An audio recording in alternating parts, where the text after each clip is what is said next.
త్యాగం చేశారు మీరు. వర్మ గారిని జీరో చేసేద్దాం అనుకుంటే ఉన్నా సార్ ఫస్ట్ ఒకలాగా తర్వాత ఒకలా మాట. నాగేంద్రబాబు గారు ఫస్ట్ ఒకలా తర్వాత నాగేంద్రబాబు గారు తప్ప ఎవరికి ఇచ్చినా ఓకే సార్. నాగేంద్రబాబు గారు ఆయన నడవలేకపోతున్నారు. ఆయన ఎక్కడ చేస్తారు సార్ నిజంగా.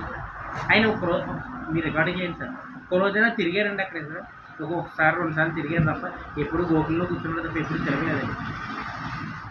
ఇప్పుడు పవన్ మరి వాళ్ళే నిలబెట్టుకుంటారు, వాళ్ళే చేసుకుంటారంటే మరి వర్మ గారిని ఎందుకని మధ్యలో తీసుకురావడం, బీజేపీని ఎందుకు మధ్యలో తీసుకురావడం, వాళ్ళే చేసుకోవచ్చు కదా.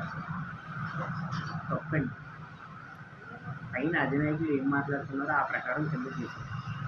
అంతేగాని కార్యకర్తలు వాళ్ళు ఏదో వాళ్ళ గొప్పగా ఏదో మాట్లాడతారు నేనే చేశాను నిజంగా ఈరోజు అనకూడదు. కానీ కొంతమంది కార్యకర్తలు తక్కువని 10 ఓట్లు కూడా వేయట్లేదు. అలాంటి వాళ్ళు కూడా కార్యకర్తలు ఏం చెప్పకూడదు. అంటే కార్యకర్తలు చేస్తే ఏమవుతుంది సార్, జనాల్లో మార్పు రావాలి.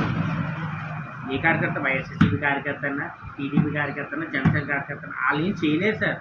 ఏది తిరగలరు అంతే. గట్టిగా ఎంచగలతో 10 ఓట్లు వేయించగలరు. అంతేగాని ఒక ఊరు ఓటింగ్ వేయించగలరు. నేను జనాలను తింగలో కాదండి. వాళ్ళకి తెలుసండి అన్నీ. ప్రతి ఒక్కరికి ప్రతి ఒక్క మనిషికి కూడా అవగాహన ఉందండి. ఎవరికి ఎలా ఓటని చెప్పి. ఏ చెప్పినంత మాత్రాన్ని మీ చెప్పినంత మాత్రాన్ని ఓటు